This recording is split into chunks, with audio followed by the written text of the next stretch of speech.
what you do today has everything to do with where you'll be 12 weeks from now. So what's standing in the way of us being able to get up off the toilet by ourselves when we're 80, when we're 90, when we're 110, and making sure that those things are happening now, right? What's standing in the way of us going on that trip?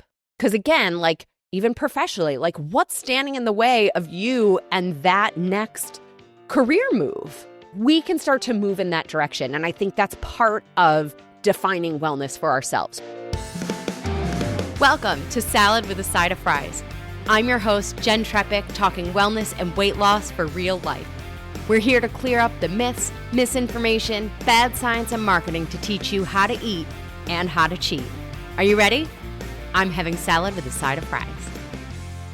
Hey friend, welcome back to Salad with a Side of Fries. I'm Jenn Trepeck, your host and health coach, here with you every week and now every year for Wellness Without the Weirdness. Happy 2026. Kind of wild.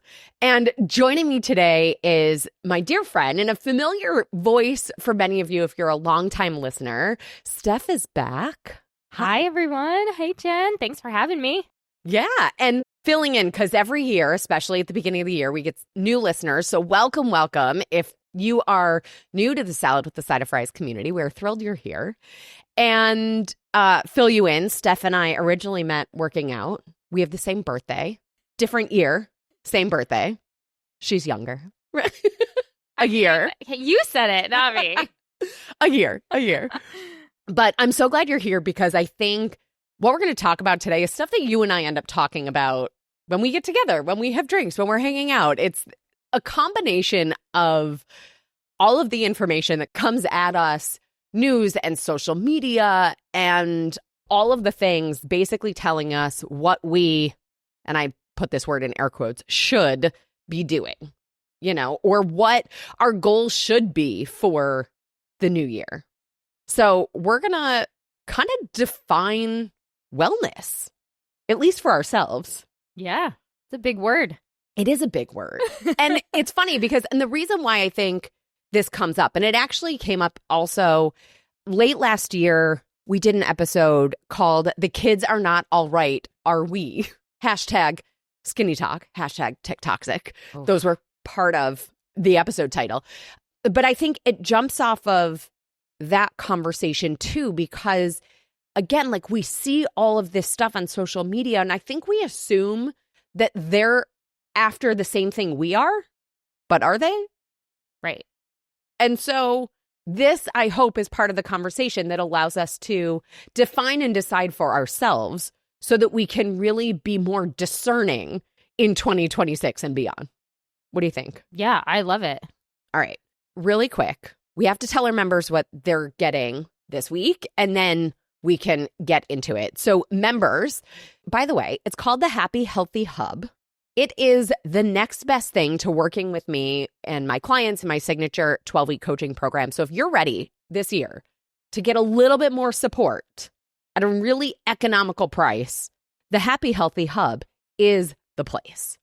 So for our Happy Healthy Hub members, your recipe this week is for healthy breakfast casserole. So the one recipe makes 6 servings.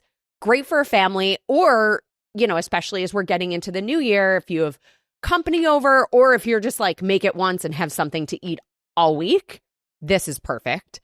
So if you want this recipe, be sure you're a member of the Happy Healthy Hub. You'll go to asaladwithasideoffries.com/membership for just $12 a month. Or by the way, if you prepay the whole year, you get 2 months free. So it's a year for $120. I mean, what a bargain.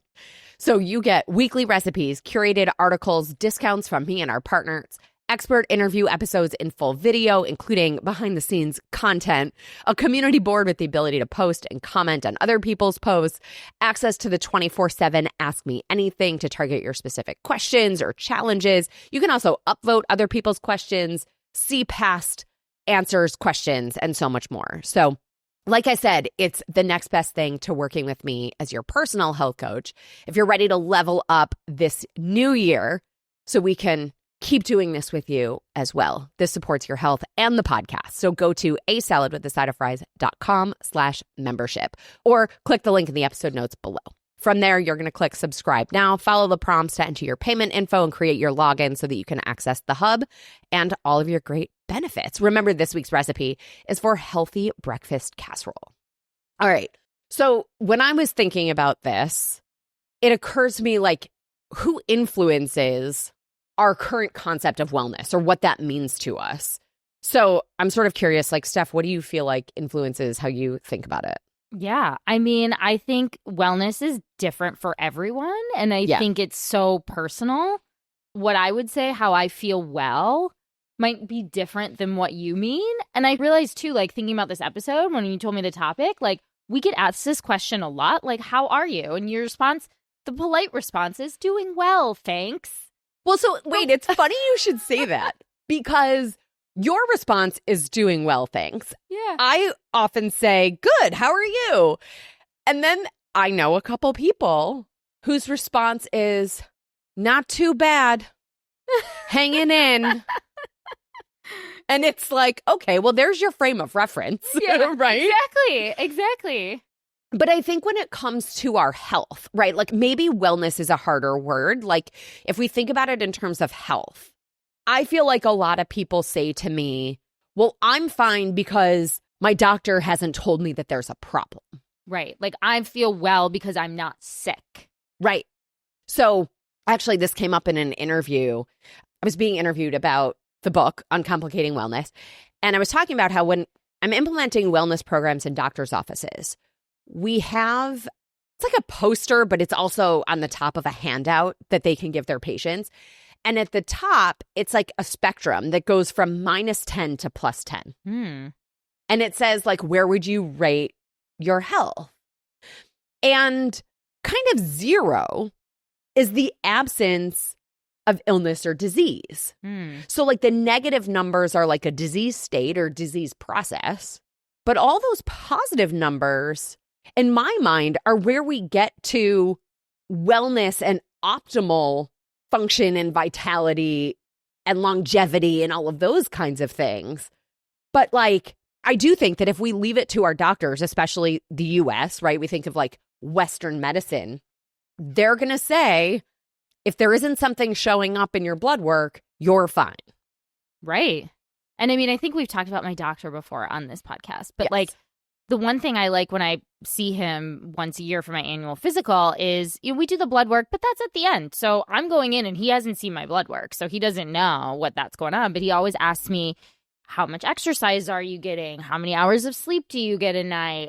Do you have hobbies? Are you dating anyone? What is your social life like? Like, how are things at work? What do you do to manage stress? And to me, I'm like, well, those are the real questions. Now, sure, but I don't think most people's physicians ask that. Right. I'm just going to be honest. Well, and I also don't think most people are honest when they're talking to their doctor. You know, the dreaded question of how many alcoholic beverages do you drink this week, right? And everybody's just like, I mean, a couple. I mean, maybe like 1 or 2. And and again, kudos to my doctor. Shout out Dr. Bregman, Westside Family Medicine.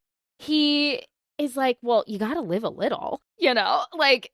Yeah, he's I feel like I'd be Dr. more Bregman concerned and I if are you cut it aligned. out. Yeah, exactly. But yes, most people, you're right, don't ask those questions.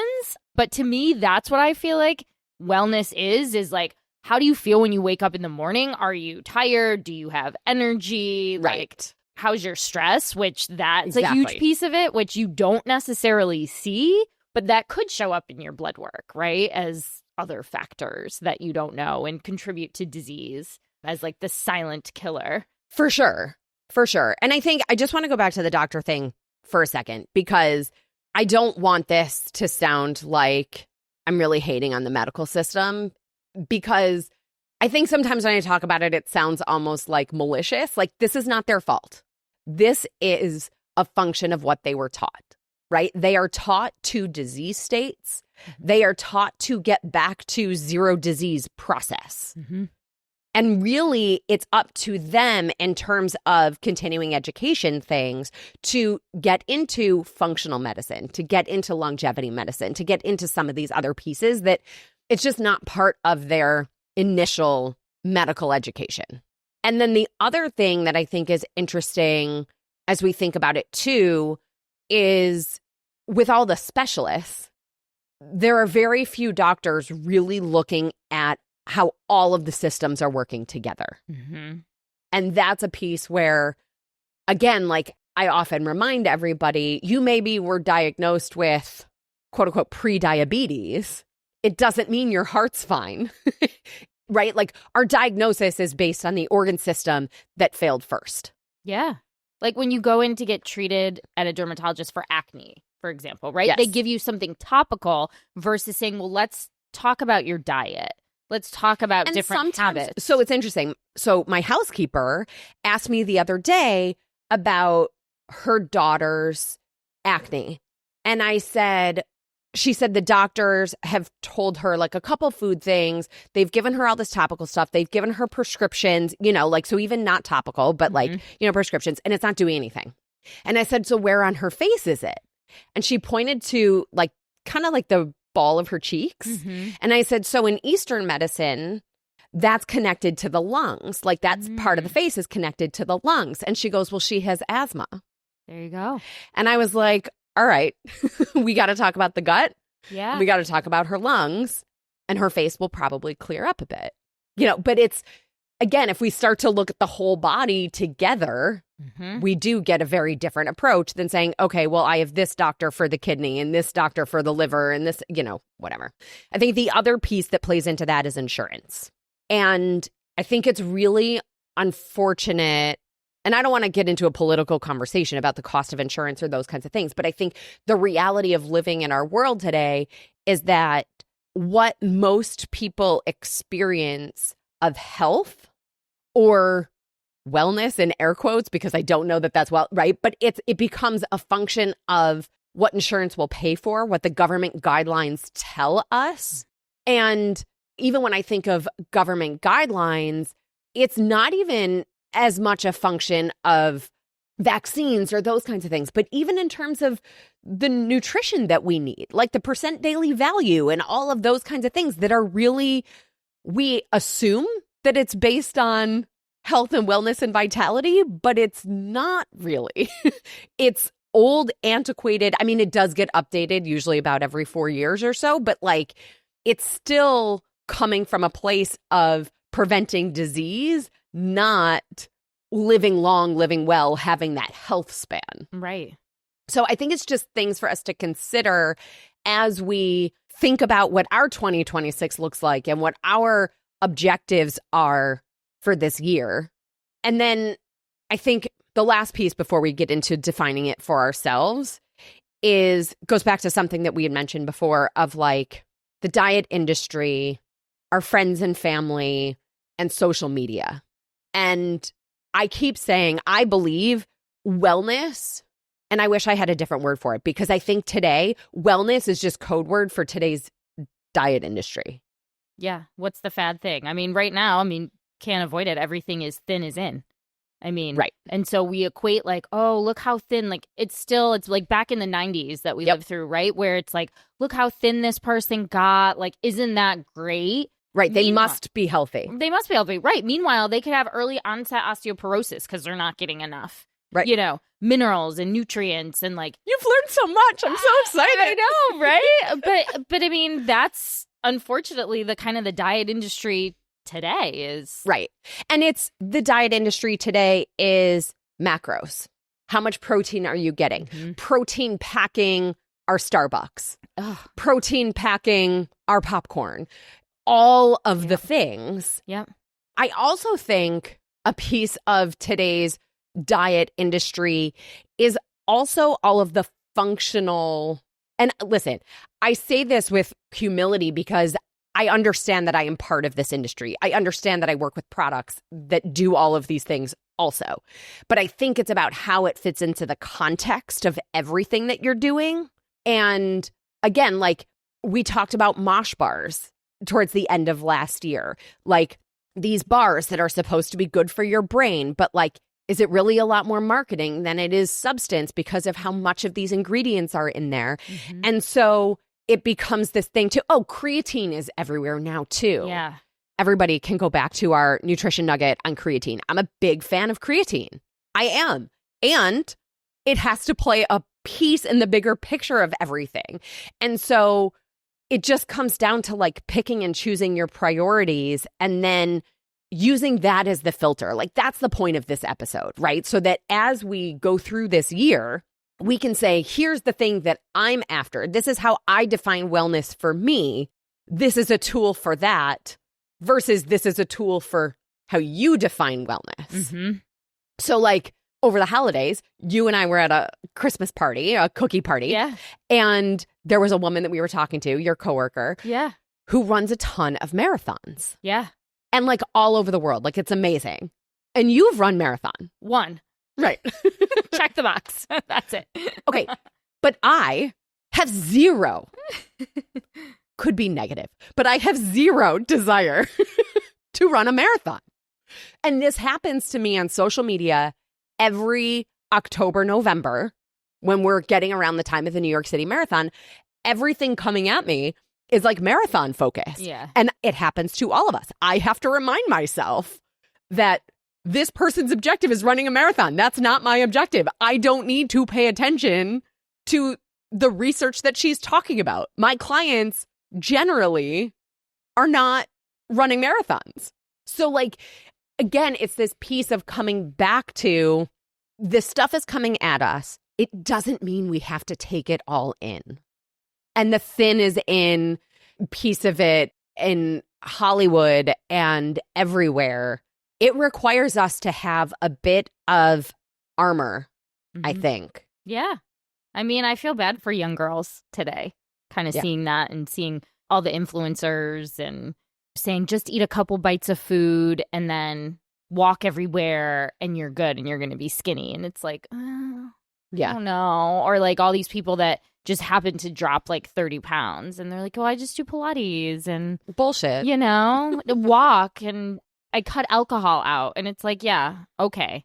And added some other things. Right. Injectables, pills, you know. And listen, I don't begrudge anybody their tools. To me, it's the honesty piece of it of if we're going to make this choice, own it. Yep. And again, like anything, how does it fit into the bigger picture of things? Because I work with people who are on Ozempic and Wegovy and Mounjaro and all of those medications. It's about what the rest of the things around that look like also. Yeah, everybody wants a miracle pill. And I hate to break it, but there's really no miracle pill. Like, Right. There's a lot of things. Well, there's a miracle injectable and now soon to become a pill, right, that can make the number on the scale go down. The difference is health is not a size. And so going back to how do we define wellness? Do we define wellness as a size or do we define wellness as health and longevity? Mm-hmm. Do we define wellness as being able to play with our kids? Like how many celebrities have talked about coming off of those medications because they couldn't play with their kids? Yeah. You know, they didn't have the energy or whatever it was. Like, and again, there's also things that they probably could have done to minimize some of those side effects and to have more energy while they're on them. Mm-hmm. But again, it becomes this complete picture, not just the one thing being the only thing. Yeah. Well, and conversely, on the other side, too, people go on them because they want to play with their kids because they Right. Exactly. their size did limit them and Exactly. contribute to other things. But yeah, just because you're the old term we used to say is skinny fat. Right. And then it's funny. So I get emails every single day of news publications, so magazines, news publications, websites, all these places, reporters who are looking for experts to comment on things. And most of the time, I can't even respond because the premise of the question is so absurd and contributes to what frustrates me in this whole industry. It'll be things like, I wish I could think of something specific in this moment, but they just end up asking these things where I'm like, your fundamental question is flawed. So I'm not even sure how to respond to this. Yeah.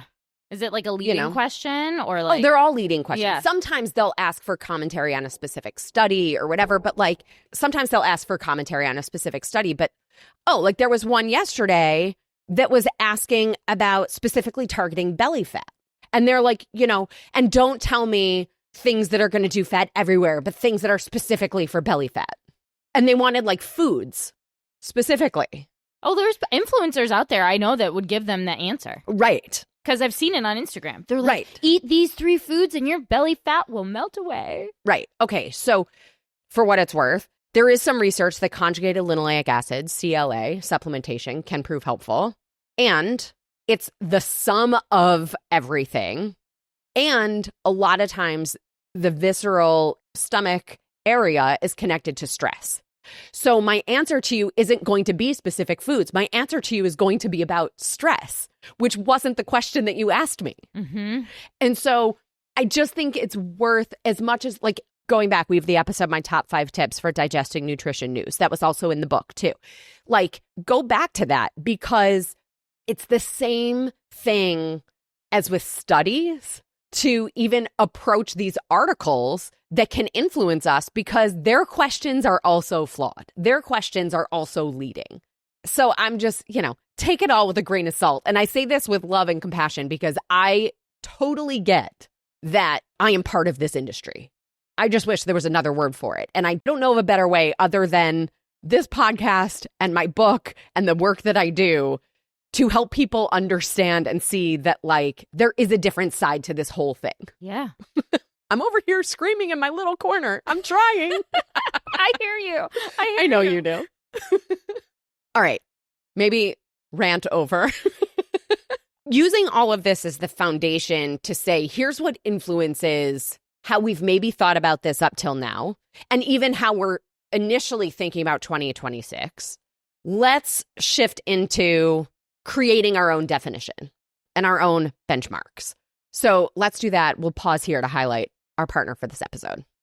It's a new year, and with it, we're hearing from everyone about what we, quote unquote, should be doing. Every headline says something different. Every influencer has a new rule. Every friend has a thing they're doing or not doing.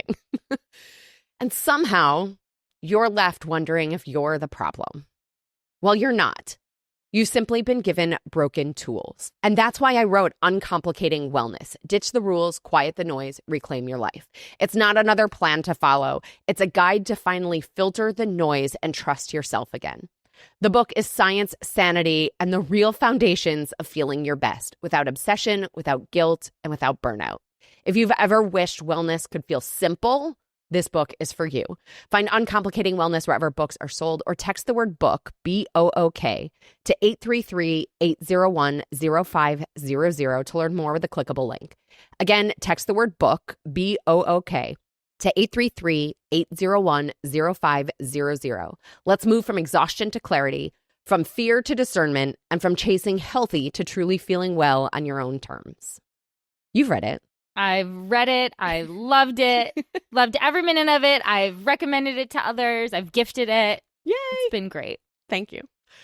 So this also is part of the book, and no spoilers. It's like the very beginning of the book. So like, and so beginning of the book, beginning of the year, there's a reason why we're talking about this right now, because we need this piece in place in order to determine the action steps that we're going to take all year long.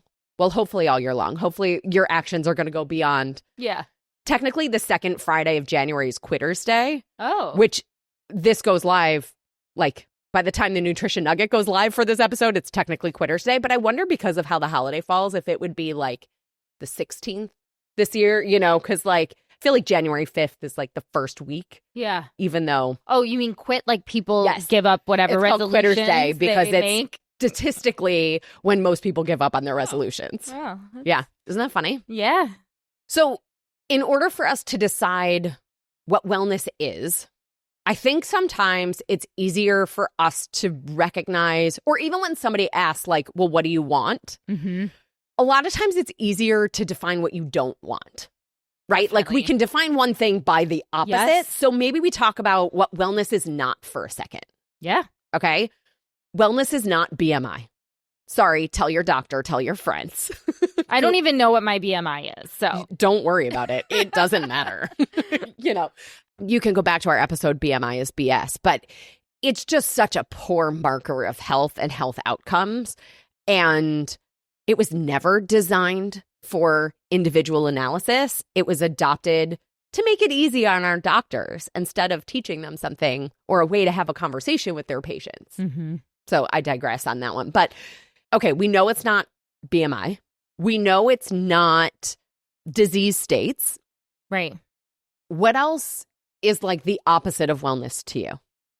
I mean, I was going to say not feeling well, but that doesn't answer your question. I'm going to throw in there only eating at home.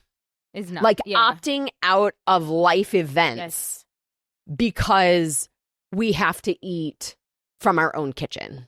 Yeah. For the long haul. Like maybe somebody for a period of time is making that choice, like for a specific reason and a finite period of time. But like I often say, if your plan has you opting out of life, it's not your plan for life. Yeah. So considering, the pieces of wellness that are social.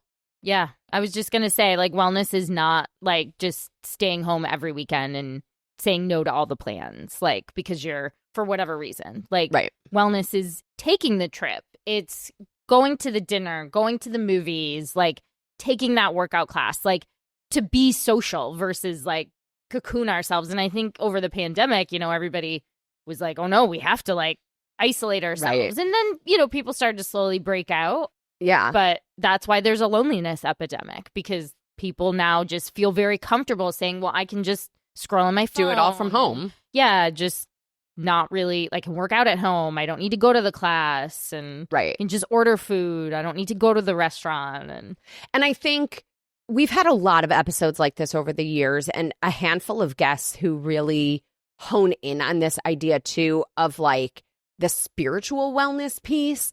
And I don't bring this up to get woo-woo or whatever, but I think thinking about it in terms of all of the aspects, like some will say, right, we have a physical body, a mental body, an emotional body, and a spiritual body. And so if our wellness plan neglects any one of those or jeopardizes any one of those, I think we got to redefine that plan or that wellness to make sure that all of these things are in there. So if something compromises any one of those, like the loneliness or I don't know what else. Yeah. I also want to throw it out there, jumping off of what we were saying before. Wellness is not a number. Wellness is not a cleanse. Wellness is not a salad.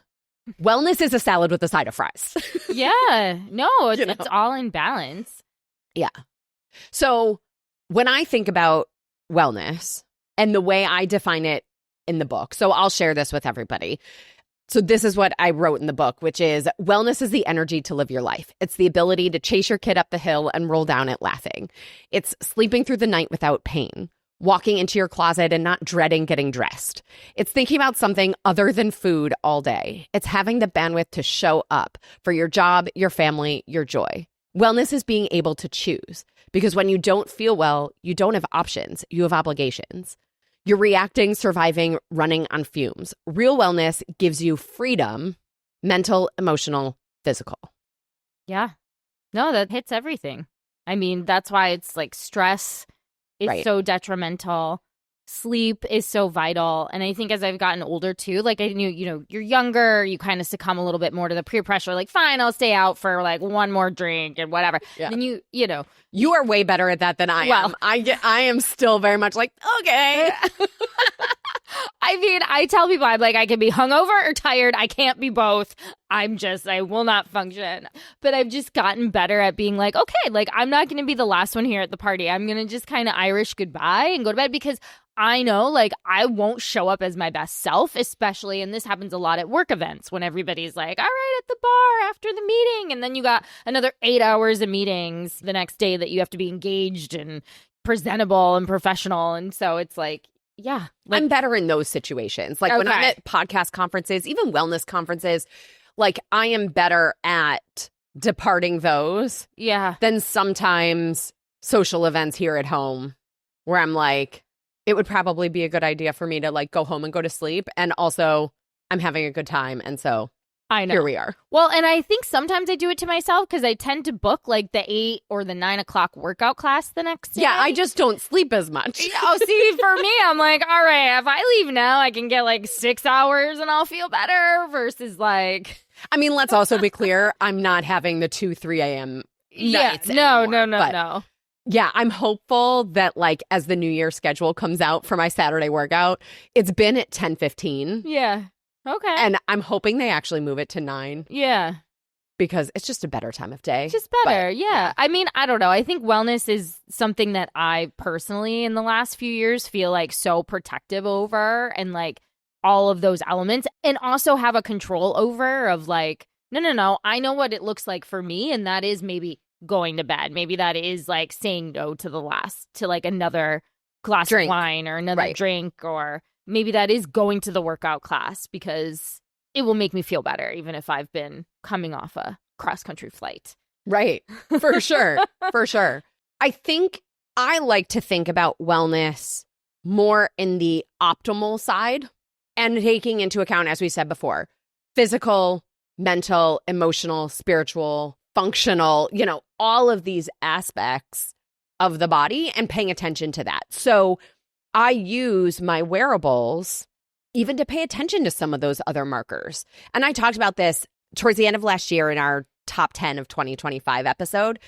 One of the episodes that I chose as part of my top picks was the one from 2025 on heart rate variability, because it very much informed choices that I made last year and the things that I paid attention to from my ring and those kinds of things. So like, again, as we're thinking about 2026 and what our goals are, it may not be every single thing. It might be, I'm going to kind of look at this heart rate variability thing and maybe just play with that for a few months. Yeah, you're good about all the wearable stuff. I don't do any of that. I wear a Fitbit like during the workout, and I look at my step count on my phone. Yeah. And I have a handful of clients where when we were talking about 2026, there are some too who have sort of had times, like all of us, right, where they sort of ebb and flow in their focus on these things. And one in particular, a handful, we've had conversations of using a constant glucose monitor this year as the primary piece of what they're doing to check in and get the feedback and let that inform their focus of what they're doing. So I think, we can sort of pick and choose pieces, but I like some of those, like the heart rate variability or the glucose, because then I think it snowballs, right? It gives us information that informs these other choices and allows us to feel empowered. So there's a word we haven't used yet around wellness, but I think empowered is huge. Feeling really in control. And even if something happens that we don't totally understand in the moment, or we didn't intend, is maybe the better, something happens that wasn't our plan, but we understand why, and we can adapt and adjust and sort of bob and weave. Like that, to me, is tremendous in thinking about true wellness.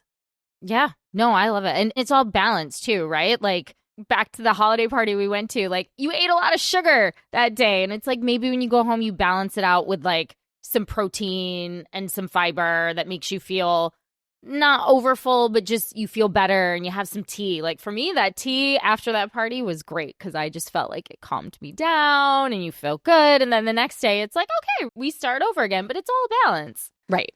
Exactly. And I think treating it as it's always ongoing, it's part of why I loathe resolutions.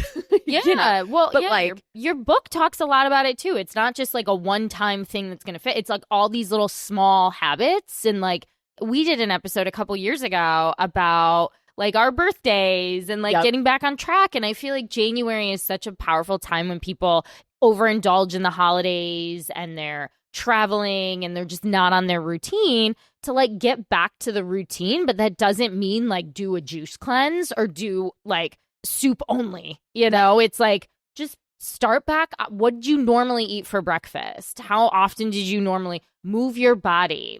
Yeah. And you'll find that when you think, oh my gosh, I get back, I'm going to have to do this for 2 weeks to feel normal. Literally in 2 days of doing that and getting back on your routine, you're like, oh, I feel normal again. Yeah. And I think the other thing that we can start to do is experiment. Experiment with going, like Sarah Raggy talked about, experiment with going 4 days without alcohol. Yeah. See how you feel. Like one of the things that I love is when somebody says, I didn't even know I could feel like this. Yeah. I thought I felt fine. Now I realize there's so much more. Like what might that be for you? Yeah.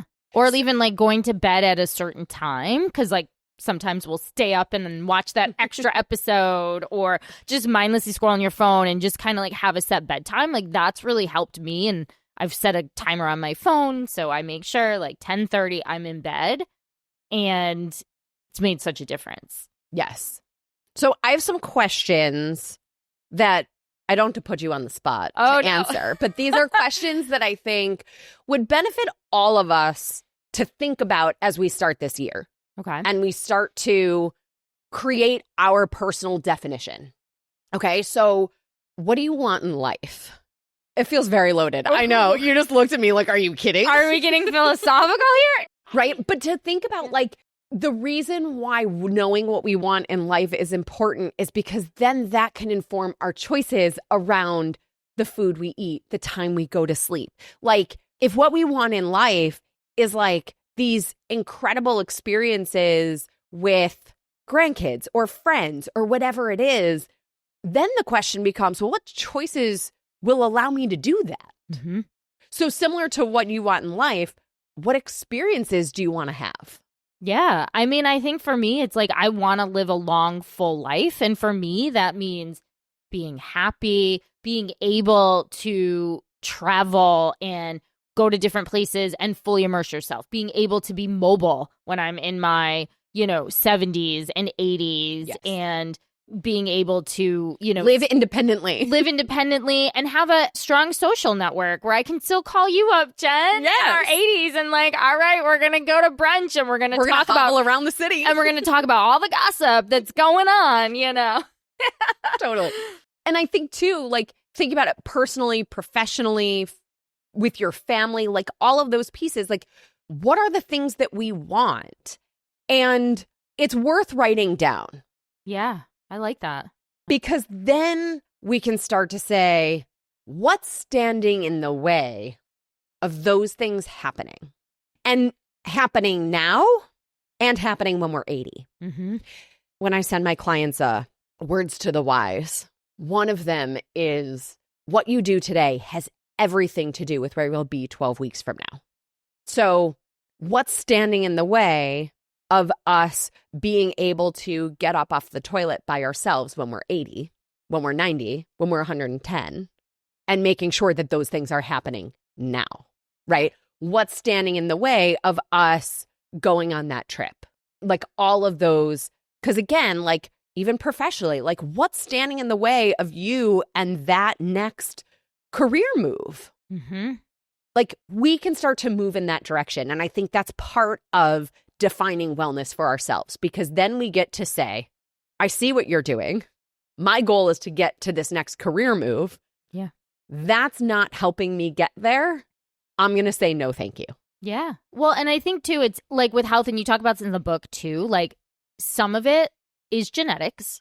Sure. So if your family has a history of cancer or heart disease or particular, you can't change your genes, but there are things you can do. Being proactive in terms of the foods you eat, being active, getting the screenings early, like to set yourself up. And same with work too. Like there are habits and stuff. And yes, control the controllables. Some of it has to do with luck, right? Right place, right time. Oh, there's a job opening. Like I can't make the next job opening appear. No, but we can keep our eyes on potential job openings, right, so that when one does show up, you're ready. We're aware of you're it. Ready. You're exactly. Poised. Same with like keeping your body in like optimal health and optimal shape. So if God forbid there is a diagnosis or something happens, your recovery looks different on the other side. Totally. And I think there's so many pieces of this. So essentially, you're talking about genetics. Epigenetics is the way our genes interplay with our lifestyle. And yes, there's a chapter in the book. So you can dig into that. We also have episodes and you can dig into it further. But it's about saying we're not doomed with anything. Nothing is set in stone, no matter how old you are. I had a new client. She's in her mid-70s. And she was like, how many old ladies learn new things? And I was like, every single one of my clients. Like, we can have this perception that this isn't possible, or we can start to notice everywhere that it does happen, mm-hmm, and decide to be part of that. Yeah. Because there are a lot of things that you can control, and that's what you have to focus on. Yeah. And so as we move forward, you have your definition of wellness. And then as we keep going, the question to ask is this working for me? Is the thing that I'm doing moving me in that direction? That's all we have to do. Not necessarily always easy in the moment. Right. But simple in the big picture. Simple in the big picture. And I think you get to a place finally where you realize like, okay, I'm ready to make the change. Yeah. And then you realize, oh, it's actually easier. Like you say in the book too, like start small habits. Like you just said earlier, like maybe go 4 days in a row without drinking. Okay, and then maybe it turns into 5 days, then maybe it turns into a week, then maybe you just occasionally have a glass of wine or whatever. When you have that glass of wine, we don't need to bring with it guilt and shame. Right. And you can just have one, and because it'll probably hit you faster, and also like you'll enjoy it and be like, okay, this is great. Yeah. I don't need 5 more. Yeah. Because that's how you define wellness for you. Yeah. And it's usually in like a special occasion, and you're like, oh, this is fun. This was the memory I made, and I want to like celebrate the occasion versus like just gonna drink by myself. Love it. All right, final thought to wrap this up. Yeah, I mean, I love this episode. I love always thinking about that in the beginning of the year and the balanced approach and really just holistically thinking about wellness and all different things. It's not just, like you said, a number. Yeah. I think I want to wrap this up a little bit of a note of caution to say, notice when you're moving toward perfectionism versus discernment in making choices. Thinking about it as we simply keep going versus always starting over. Yeah. And a lot of people start the beginning of the year wanting to fix something.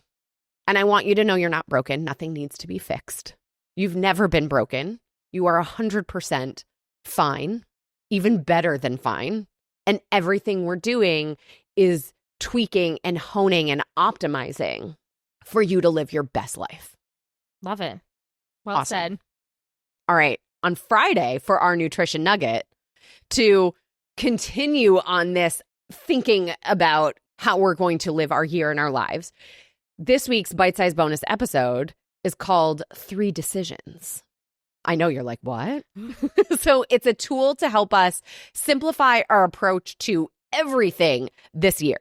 So it's really 3 decisions or 3 questions that we can ask ourselves that really will determine the next decade of our lives. Wow.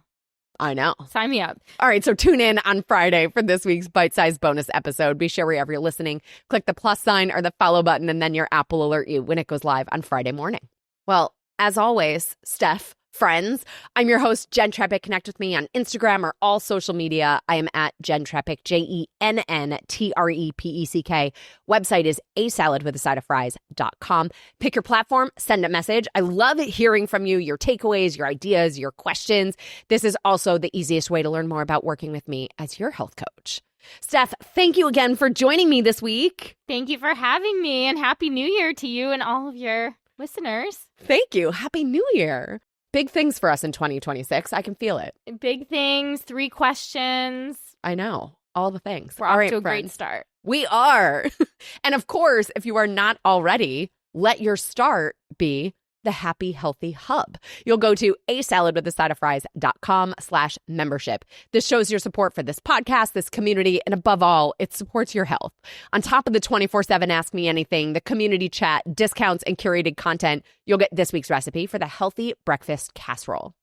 So until next week, remember to pause and define wellness for yourself so that you have your personal North Star as you move forward through 2026 and beyond. Well, friends, that's it for today's episode of Salad with a Side of Fries. Congratulations for making yourself and your health a priority. Thanks so much for joining us. Be sure to click subscribe or follow on your favorite podcast platform.